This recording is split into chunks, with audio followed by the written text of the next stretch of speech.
ইউনূসের। ট্রাম্পের তদন্ত দল আসতে বাংলাদেশে, ভয়ে কেঁপে উঠল ডক্টর ইউনূস সহ সমন্বয়করা। দীর্ঘ 3 মাস পরে আবারও চূড়ান্ত সুখবর পেতে যাচ্ছে আওয়ামী লীগ দলটি।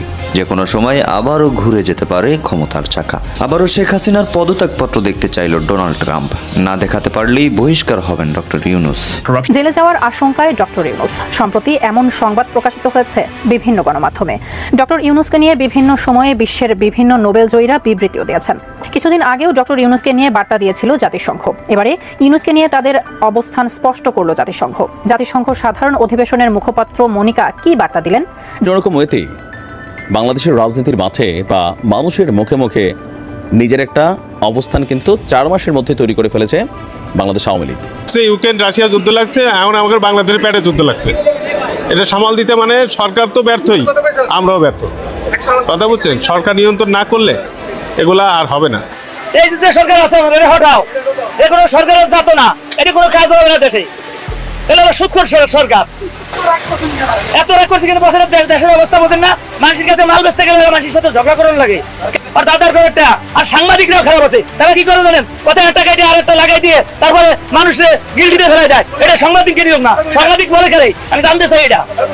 দর্শক, এবার জেলে যাওয়ার আশঙ্কায় ডক্টর মোহাম্মদ ইউনূস। ঘুরে যেতে পারে ক্ষমতার চাকা। ইতিমধ্যেই ডক্টর ইউনূসের বিরুদ্ধে জাতিসংঘ থেকে খোলা চিঠি পাঠানো হয়েছে। কি চিঠি পাঠানো হয়েছে তা জানতে পারবেন এই ভিডিওতে। এমনকি জাতিসংঘ থেকে তদন্ত টিমও পাঠানো হয়েছে বাংলাদেশে। খুব শীঘ্রই সবকিছুর তদন্ত করে শেখ হাসিনাকে আবারও ক্ষমতায় বসানো হবে। দর্শক, আরো অনেক গুরুত্বপূর্ণ তথ্য জানতে পারবেন এই ভিডিওতে, তাই না টেনে শেষ পর্যন্ত দেখবেন। চ্যানেলে নতুন হলে চ্যানেলটি সাবস্ক্রাইব করবেন। একটা লাইক দিয়ে সম্পূর্ণ ভিডিওটি দেখতে থাকুন। সেই সাথে কমেন্ট করে জানিয়ে দিন আপনি কি শেখ হাসিনাকে আবারও ক্ষমতায় দেখতে চান। যাওয়ার আশঙ্কায় ডক্টর ইউনূস। সম্প্রতি এমন সংবাদ প্রকাশিত হয়েছে বিভিন্ন গণমাধ্যমে। ডক্টর ইউনূসকে নিয়ে বিভিন্ন সময়ে বিশ্বের বিভিন্ন নোবেলজয়ীরা বিবৃতিও দিয়েছেন। খোলা চিঠি দিয়েছেন সাবেক মার্কিন প্রেসিডেন্ট বারাক ওবামাও। কিছুদিন আগেও ডক্টর ইউনূসকে নিয়ে বার্তা দিয়েছিল জাতিসংঘ। এবারে ইউনূসকে নিয়ে তাদের অবস্থান স্পষ্ট করল জাতিসংঘ। জাতিসংঘ সাধারণ অধিবেশনের মুখপাত্র মনিকা কি বার্তা দিলেন জানাচ্ছেন সহকর্মী মোহাম্মদ সোহাগ বিশ্বাস। জাতিসংঘের সাধারণ অধিবেশনের মুখপাত্র মনিকা গেইল বলেছেন, আমরা প্রফেসর ইউনূসের ইতিহাস জানি, তিনি কাজের মাধ্যমে যেসব অবদান রেখেছেন তাও জানি। প্রকৃতপক্ষে তিনি জাতিসংঘের খুব ভালো একজন বন্ধু। ডক্টর ইউনূসকে নিয়ে চলমান বিষয়ের শেষ দেখার জন্য আমরা অপেক্ষায় আছি। বুধবার জাতিসংঘের সাধারণ অধিবেশন ইস্যুতে আয়োজিত ব্রিফিংয়ে প্রশ্নোত্তর পর্বে ডক্টর ইউনূসের বিরুদ্ধে বাংলাদেশে যা হচ্ছে সে বিষয়ে জাতিসংঘের সাধারণ অধিবেশনের প্রেসিডেন্ট কি অবগত রয়েছেন, এমন প্রশ্নের জবাবে তিনি এসব কথা বলেন। এই মুহূর্তে সারা বাংলাদেশে 2টা গ্রুপ হিসেবে কাজ করছে। একটা হচ্ছে চিন্ময় কৃষ্ণের অনুসারী প্লাস আম হিন্দু জনতা, তারা কিন্তু একটা ব্যানারে কাজ করছে, সনাতনী জাগরণ মঞ্চ। আপনি যদি দেখেন আপনার ফেসবুক প্রোফাইল, আপনি দেখবেন আপনার পাশে থাকা বন্ধু যে হিন্দু মানুষটা আছে এমনিতে খুব সরব ছিল না, জুলাই অভ্যুত্থানে এতটা সরব ছিল না, কিন্তু এই ইস্যুতে এই লোকটা সরব, কারণ তার মন মস্তিষ্কের মধ্যে এটা ঢুইকা গেছে যে বিষয়টা হিন্দু ধর্মের সাথে করতেছে। আবার এই বিষয়টা যে ঢুকছে, এখন এটা ঢুকানোর জন্য নানানভাবে বাংলাদেশের প্রেক্ষাপট থেকে, ধরেন আমাদের আলেম সমাজ যখন নাইমা বলে এই ইস্কনের এটা সেটা, তো হিন্দুদের মনে তারা আমাদেরকে টার্গেট করতেছে, তাদের কলিজাতে লাগতেছে, যার কারণে পেচকি লাইগা টোটাল ইস্কন হিন্দু এখন একটা জোটই হয়ে গেছে এক ধরনের। কেন্দ্রীয় কমিটি কি বলছে তা না। এখন এই যে একটা বিশাল শক্তি, এই যে একটা বিশাল ভাইব্রেশন, এটাতে আবার সাপোর্ট দিয়া এই মুহূর্তে সরাসরি মাঠে বা পেছন থেকে কাজ করছে আওয়ামী লীগ। আর দেখেন সমন্বয়করা ইস্কন নিষিদ্ধের পক্ষে, উপদেষ্টারা যারা আছেন তারা এইভাবে বলতে পারবেন না। জামাত, তারপরে যদি আপনি দেখেন হেফাজতে ইসলাম, বিএনপির মানে সিনিয়ররা না, বাকি যারা আছে, তারপর জাগরণী কি বলে যে নূরের দল, সবাই। এখন এই যে টোটাল একটা শক্তির বিপরীতে একা চিন্ময় কৃষ্ণের অনুসারী অথবা সনাতনীরা লড়াই করছেন, পলিটিক্যালি তারা কোনো দলের সাপোর্ট এইভাবে পাচ্ছেন না, এবার সরাসরি আওয়ামী লীগ তাদেরকে সাপোর্ট করছে। এইটাও রাজনীতির একটা কৌশল। দর্শক, চিন্ময় সরকার, চিন্ময় কৃষ্ণ ইস্যু এবং আমাদের যে আইনজীবী মারা গেছেন, এই ইস্যুতে প্রথমবারের মতন আওয়ামী লীগের সোশ্যাল মিডিয়াতে যে প্ল্যাটফর্ম আছে সেখানে শেখ হাসিনা তিনি একটা বিবৃতি দিয়েছেন। সেখানে শুরুতেই চট্টগ্রামের মৃত আইনজীবীর প্রসঙ্গ উল্লেখ করে তিনি বলেছেন তার তীব্র প্রতিবাদ জানিয়েছেন তিনি। তার বক্তব্য, এই হত্যাকাণ্ডের সঙ্গে মানে সাইফুল ইসলামের হত্যাকাণ্ডের সঙ্গে যারাই জড়িত তাদেরকে খুঁজে বের করে শাস্তি দিতে হবে। এই ঘটনায় মানবাধিকার লঙ্ঘন হয়েছে বলে তিনি দাবি করেছেন। তাহলে তো বিষয়টা আরও ক্লিয়ার হয়ে গেল। যারা বলে যে সাইফুলের হত্যা করছে আওয়ামী লীগের বা যুবলীগ ছাত্রলীগ, তো শেখ হাসিনা তো নির্দেশ দিয়েছে ইউনূস সাহেব এক কাজ করেন, ঝুলাই ফেলেন। কথায় কথা যারা যে কোনো ঘটনার এখন লীগের সাথে কানেক্টেড করেন, তো শেখ হাসিনা বলছে এই ঘটনা যারা জড়িত তাদের দৃষ্টান্তমূলক বিচার করার জন্য, তাহলে এখন তার কোনো বাধা নাই, যেই দলেরই হোক যারা বলছিলেন, তো এখন বিষয়টা ক্লিয়ার। আর ইউনূস সরকারকে তিনি কাঠগড়ায় তুলে বলছেন যে সব ক্ষেত্রেই ব্যর্থতার পরিচয় দিয়েছে এই সরকার। মূল্যবৃদ্ধির কথার পাশাপাশি নিরাপত্তা দিতেও ব্যর্থ বলে দাবি করেছেন সাবেক প্রধানমন্ত্রী শেখ হাসিনা। সম্প্রতি যে সন্ন্যাসী চিন্ময় দাসের মুক্তির দাবিতে সংঘর্ষের পরিস্থিতি তৈরি হয়েছে বাংলাদেশে, তাকেও অবিলম্বে মুক্তি দেওয়ার কথা বলছেন শেখ হাসিনা। তিনি বলছেন সনাতন ধর্মাবলম্বী সম্প্রদায়ের একজন শীর্ষ নেতাকে অন্যায়ভাবে গ্রেফতার করা হয়েছে। আবার এই নেতা কিন্তু অতীতে শেখ হাসিনার জন্য খুবই কড়া একটা বক্তব্য দিয়েছিলেন, মানে পজিটিভলি আর কি। তো সময় এসেছে ঋণ পরিশোধ করার। শেখ হাসিনার এই একটা ভালো জিনিস আছে, এটা আপনি স্বীকার করতে হবে, শত্রুতা বা বন্ধুত্ব দুইটারই কিন্তু ঋণ পরিশোধ তিনি করেন। মানে গত 16 বছর এর আগের টার্মে এই যে জেনারেল আজিজের ভাইটাই আপনারা অনেকে দেখছেন যে শেখ হাসিনা স্ম্যান যে একটা ইয়া হয়েছিল আল জাজিরার, তো পরবর্তী সময় জানা গেল যারা ছিল এখানে তারা যখন তিনি শেখ মুজিবুর রহমান বঙ্গবন্ধুর মৃত্যুর পরে তিনি যখন দ্বিতীয়বার বাংলাদেশে আসলেন শেখ হাসিনা, তখন এই মানুষগুলো তাকে ছায়া দিছিল, আশ্রয় দিছিল। তো তাদের জন্য তিনি কিন্তু অনেক করে গেছেন, তাই না? আবার শেখ হাসিনা যাদেরকে শত্রু মনে করেন তাদেরকেও তিনি টেকনিক্যালি সর্বোচ্চ লেভেলে নিয়ে কিন্তু সাজার ব্যবস্থা করেন, এইটাও প্রমাণিত। তো এই চিন্ময়ের বক্তব্য বা এই যে একটা ভাইব্রেশন, এটা কিন্তু আওয়ামী লীগ কাজে লাগাচ্ছে। আর এই যে বিশাল সনাতনী একটা, ধরেন এখানে আমরা যদি ধরি 180% নর্মাল হিন্দু মানুষ, তারা কিন্তু এটাতে গা ভাসাই দিচ্ছে। তো তারা কিন্তু এখন মনে করতেছে ইয়েস, শেখের বেটি আমাদের জন্য কথা বলছে। একটা টিম কিন্তু অটো তৈরি হয়ে গেছে, কারণ এই টিমটাকে প্রটেস্ট করছে কারা? বৈষম্য বিরোধী ছাত্ররা। এখানে কিন্তু একটা সাংঘর্ষিক ইস্যু তৈরি হচ্ছে, এবং কি এই চিন্ময় ইস্যু এমন একটা ইস্যু, এটাতে ইন্টারন্যাশনালি একটা কি বলা হয় যে পজিটিভ ভাইব্রেশনের সুযোগ আছে। যেমন ইসকনের মূল কেন্দ্র যেটা প্রধান শাখা বলছে চিন্ময় দাসের ইস্যুতে তারা খেলবে, তো এটারে স্বাভাবিকভাবেই এখানে একটা কানেক্টিভিটি তৈরি করার চেষ্টা করা হচ্ছে। তো শেখ হাসিনা বলছেন যে চিন্ময়কে মুক্তি দিতে হবে, সব সম্প্রদায়ের মানুষের ধর্মীয় স্বাধীনতা এবং নিরাপত্তা নিশ্চিত করার আর্জি জানিয়েছেন। সবশেষে তিনি বলছেন নৈরাজ্যবাদী ক্রিয়াকলাপের তীব্র নিন্দা এবং প্রতিবাদ জানাচ্ছি। এটা তো একদম দৃশ্যপটে চলে আসছে সবকিছু মিলিয়ে। তো এখন এই কার্ড আসলে কতটুকু কাজে দিবে, অথবা চিন্ময় ইস্যুটা কই পর্যন্ত গড়াবে, এটা এখন বোঝা বড় কষ্টকর। তবে একটা জনমত তিনি বা একটা পজিটিভ অংশ জনগণের মধ্যে তিনি কিন্তু করে ফেলছেন। এটা কোন ক্ষেত্রে করলেন? বৈষম্য বিরোধী আন্দোলনের আগ পর্যন্ত, মানে ওই ঘটনা পর্যন্ত এই দেশের হিন্দু মুসলিম সবাই কিন্তু আওয়ামী লীগের প্রতি ক্ষিপ্ত ছিল বিভিন্ন কারণে। তো এখন তিনি যাওয়ার পরে কয়েকটা শ্রেণী শেখ হাসিনার ভক্ত হচ্ছেন। একটা হচ্ছে যাদের মাজার ভাঙ্গা হচ্ছে, এত বছর যুগের পর যুগ তারা মাজারে ছিল, মুরিদ আছে লক্ষ লক্ষ মুরিদ। তো এই যে মাজার ভাঙ্গা যাদের হচ্ছে, তারা কিন্তু মনে করতেছে শেখ হাসিনাই তো ভালো ছিল, আমাদের মাজার টাজারে কেউ হাত দেওয়ার সাহস করে নাই, কাদিয়ানি কাউরে টাচ করার সাহস করে নাই। তা আজকে ধরেন 200-250 যে মাজার ভাঙ্গা হয়েছে, এদের ফ্যান ফলোয়াররা কিন্তু মনে মনে আওয়ামী লীগের প্রতি কৃতজ্ঞতা ফিল করতেছে। আজকে যে ইসকন বলেন বা এই চিন্ময় দাসের ইস্যুতে যারাই আছে, তারাও কিন্তু এখন কোথাও না কোথাও এই যে আওয়ামী লীগের বিভিন্ন নেতারা এমপিরা মানে তাদের পক্ষে বক্তব্য দিচ্ছেন, মিডিয়াতে বিবৃতি দিচ্ছেন, বা তাদের পক্ষে চিন্ময়ের মুক্তি চাইছেন। তো এই দাবিটা শেখ হাসিনাতে তারা কানেক্টেড হচ্ছে টেকনিক্যালি। আবার ভারতে বসে যেহেতু তিনি আছেন, ভারতের জনগণও এটা মনে করতেছেন ইয়েস লাগছে, ইউক্রেন রাশিয়া যুদ্ধ লাগছে, এখন আমাদের বাংলাদেশের পেটে যুদ্ধ লাগছে। এটা সামাল দিতে মানে সরকার তো ব্যর্থই, আমরাও ব্যর্থ। কথা বুঝছেন? সরকার নিয়ন্ত্রণ না করলে এগুলা আর হবে না। এই যে সরকার আছে আমাদের, হটাও, এ কোনো সরকারের জাত না, এটি কোনো কাজ হবে না দেশে। এটা হলো সুৎখোর সরকার। এত রাগ করতে গেলে বছরের দেশের অবস্থা বোঝেন না? মানুষের কাছে মাল বেচতে গেলে মানুষের সাথে ঝগড়া করানো লাগে। কেন আমরা ঝগড়া করতে যাবো? সরকার সেলস ইন্টার করুক যে আপনি 10 টাকা কেজি নেবেন, 12 টাকা কেজি বেচবেন, আমরা বেচবো। সেই সেলস ইন্টার নাই, আমাকে এসে বাড়বে, আমাকে এসে জরিমানা করবে, আর দাদার ব্যাপারটা।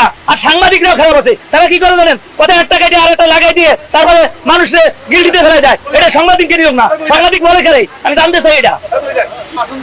এখন এই যে পতন হয়েছে সরকারের, এখন যারা বসাইছে, এটি দেশ চালাইতে পারবো?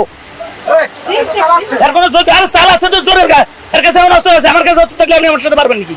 এই যে এই অবস্থা, এটা বিচারের জায়গা, সেই জায়গা সবার সমান অধিকার, বুঝলেন? সমান অধিকার। সেই জায়গায় গেলে পরে মানুষ পিটে সেনাবাহিনী পুলিশের সামনে, আদালতে মানুষ যায় কি করতে? হ্যাঁ, এর আবার সরকার আছে দেশে। আমরা প্রথম আসামি আমরা করছি ডক্টর মোহাম্মদ ইউনূস।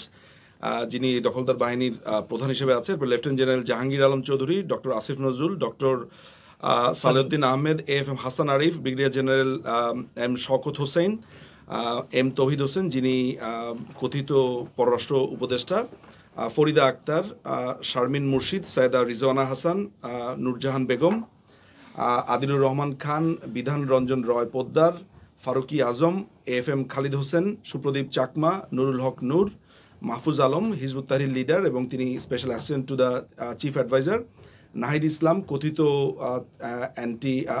উপদেষ্টা এবং ছাত্র বৈষম্য জোটের একজন নেতা ছিল, আসিফ মোহাম্মদ সজীব Bhuiyan, Wahiduddin Mahmud, Ali Imam Majumdar, Mohammad Fazlul Kabir Khan, adviser interim government of Bangladesh, Hasnat Abdullah, Sarjis Alam, Sheikh Abdur Rashid, doctor Mohammad Abdul Momen, secretary public security home ministry MD Moshiur Rahman, secretary home ministry MD Jasimuddin, brigadier general Hasan Nasir, lieutenant colonel Hasinur Rahman, captain Shuvo Afridi. আপনারা জানেন যে তিনি কিছুদিন আগে তার পিস্তল এবং বিভিন্নভাবে তিনি ফেসবুকে দিয়ে তিনি বলেছেন যে তিনি একজন স্নাইপার হিসেবে কাজ করেছেন এবং ওপেনলি তিনি সেটা স্বীকার করেছেন।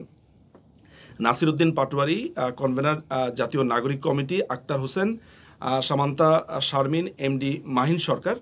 আপনারা জানবেন যে কিছুদিন আগে মাহিন সরকার বাংলাদেশ আওয়ামী লীগ সহ বিভিন্ন নেতৃবৃন্দর বিরুদ্ধে মামলা করেছে। ছাত্র বৈষম্য জোটের একজন নেতা আব্দুল কাদের, আবু বকর মজুমদার, আব্দুল হান্নান মাসুদ, আদনান আবির, জামান মৃধা, MD সোহাগ মিয়া, নুসরাত তাবাসসুম, রাফিয়া রেহনুমা রিদি, আরিফ সোহেল, জাহাঙ্গীরনগর ইউনিভার্সিটির একজন ছাত্র নেতা যিনি বৈষম্য বিরোধী জোটের। আপনারা জানেন যে কিছুদিন আগে ছাত্রলীগের একজন নেতাকে পিটিয়ে মারবার জন্য তার ব্যাপারে স্পষ্ট অভিযোগ আছে, সেগুলো ভিডিও ফুটেজ রয়েছে, আমরা সেগুলো জমা দিয়েছি। এভাবে আসলে ৬২ জন আছে। If you want me to read this out আমি এটা বলতে পারি।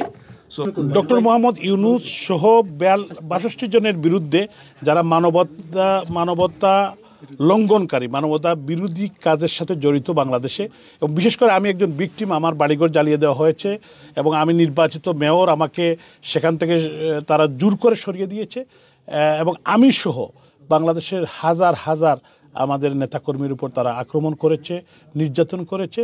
এজন্য আমরা যেহেতু বাংলাদেশে বর্তমান প্রেক্ষাপটে কোনো বিচার চাওয়ার জায়গা নেই, আমরা ICTতে মামলা করেছি এবং আমি এটাকে আমার মনে হয় আমি প্রথম শুরু করলাম এবং আমরা আশা করছি আমাদের ব্যারিস্টার নিজুম মজুমদার এবং ব্যারিস্টার মঞ্জু সহ আমাদের যারা শান্ত সহ যারা কাজ করছেন আমাদের ব্যারিস্টার সাহেবরা, তো ওনারা এটার উদ্যোগ নিয়েছেন। প্রায় 15,000 মানে ভিকটিম আছেন যারা আন্তর্জাতিক মানবাধিকার ট্রাইব্যুনালে তারা মামলা করবেন। আমরা এই মামলাটা করেছি, আপনারা জানেন যে আমরা যেটা করেছি সেটা হচ্ছে যে চিফ প্রসিকিউটরের যেটা একটা নির্দেশনা আছে যে কোনো জায়গাতে যদি এই ধরনের অপরাধ সংঘটিত হয়, যেটা বাংলাদেশে হয়েছে, আপনারা জানেন যে গণহত্যা এবং মানবতা বিরোধী অপরাধ, সেইটার এই ধরনের কোনো অপরাধ সংঘটিত হতে থাকলে এটা একটা দায়িত্ব হচ্ছে বা তারা জানতে চান, সেটা ইনফরমেশনগুলো জানতে চান। ফলে আমরা এখানে আমাদের যে ভিকটিম আছেন সিলেটের মেয়র আনোয়ারুজ্জামান চৌধুরী, তিনি বাংলাদেশে গণহত্যা এবং মানবতা বিরোধী অপরাধ হয়েছে এই মর্মে এভিডেন্স সহ এবং পুরো বিবৃতি সহ তিনি নিজে একজন ভিকটিম, সেটা অভিযোগটা এনেছেন। এখন প্রক্রিয়াটা যেটা হয়েছে যে আপনারা জানেন যে রোম স্ট্যাটিউটের আর্টিকেল 15 অনুযায়ী এই অভিযোগটা একজন ইন্ডিভিজুয়াল দায়ের করতে পারেন এবং এটাকে আমরা বাংলাদেশের সাধারণ অর্থে চিনি সুও মোটো, অর্থাৎ ব্যক্তিগত উদ্যোগে প্রসিকিউটর যিনি আছেন চিফ প্রসিকিউটর তার নির্দেশে এটা তিনি তার নোটিশে আনতে পারেন এবং যদি আমাদের এটা গ্রহণ করেন তাহলে একটা প্রি ট্রায়াল হিয়ারিং হবে, সেটা হেগেই হবে এবং সেই হিয়ারিংয়ে যারা অপরাধী হিসেবে আমরা নাম দিয়েছি তাদেরকে সমন জারি করা হবে এবং সেখানে দুপক্ষই তাদের রিপ্রেজেন্টেশন দিতে পারবে এবং সেখানে বলার অবকাশ রয়েছে যে সেখানে কার কী অবস্থান। এটা হচ্ছে প্রসিডিউর। সোফার আমরা এই অভিযোগটা দায়ের করার পরে আমরা কনফার্মেশন পেয়েছি যে তারা আমাদের এই অভিযোগটা বুঝে পেয়েছেন এবং আমাদের যে সমস্ত এভিডেন্সগুলো আছে আমরা দিয়েছি সেগুলো পেয়েছে এবং অলরেডি ইতিমধ্যে বলা হয়েছে যে এটা আসলে যাত্রা। আমরা চিন্তা করছি প্রায় 15,000 ভিকটিম আমরা জানি আমাদের এরকম নেটওয়ার্কের ভেতরে আছে যারা প্রত্যেকেই ইন্ডিভিজুয়ালি অভিযোগ দায়ের করতে চান।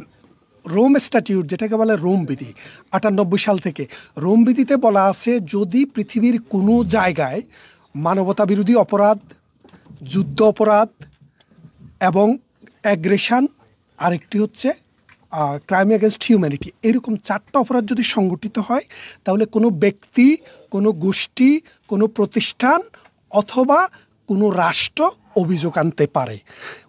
তিনি সংক্রুদ্ধ হইতে পারেন, তিনি ভিকটিম হতে পারেন, ভিকটিম নাও হইতে পারেন।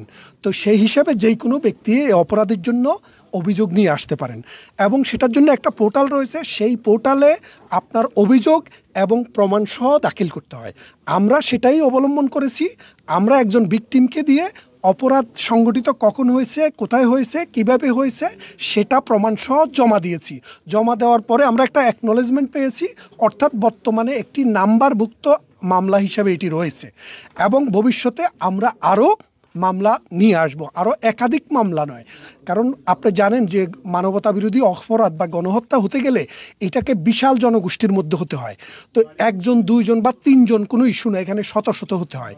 তো বাংলাদেশ আওয়ামী লীগ বাংলাদেশের 40% মানুষ মিনিমাম রিপ্রেজেন্ট করে। এই 40% মানুষের অবস্থা খুবই খারাপ। আপনি যদি কলকাতায় যান, অসংখ্য বাঙালি সেখানে পড়ে আছে অদ্যাহারে অনাহারে শুধু জীবন বাঁচানোর জন্য। নিজের ঘর বাড়ি ছেড়ে বাস্তুহারা হয়ে কলকাতায় গিয়ে জীবন কাটাচ্ছে। লন্ডনে তো সবাই আসার সুযোগ পাচ্ছে না। আপনারা একটু দ্বিতীয়ত আমরা আপনাদের প্রশ্ন হচ্ছে যে আমরা বাংলাদেশের আদালতে না গিয়ে আইসিসিতে কেন গেলাম। আপনারা জানেন ডক্টর ইউনূসের অবৈধ সরকার ক্ষমতা দখল করার পর ওনারা একটা নির্দেশ জারি করেছে। সে নির্দেশে বলেছে যে বাংলাদেশে এই যে গণহত্যা যে অপরাধ হয়েছে বা অর্থাৎ যে অপরাধকারীরা যে অপরাধ করেছে তাদের কোনো বিচার বাংলাদেশে এই মুহূর্তে হবে না। তো বাংলাদেশে যদি না হয় তাহলে বিচার কি হবে না? সেই রকম ক্ষেত্রে আমাদেরকে আন্তর্জাতিক ক্রিমিনাল কোর্টে যাওয়া ছাড়া অন্য কোনো অপশন ছিল না। যদি বাংলাদেশে আদালতে বিচার করতে পারতাম, বিচার চাইতে পারতাম, তাহলে আমরা সেখানে যেতাম না।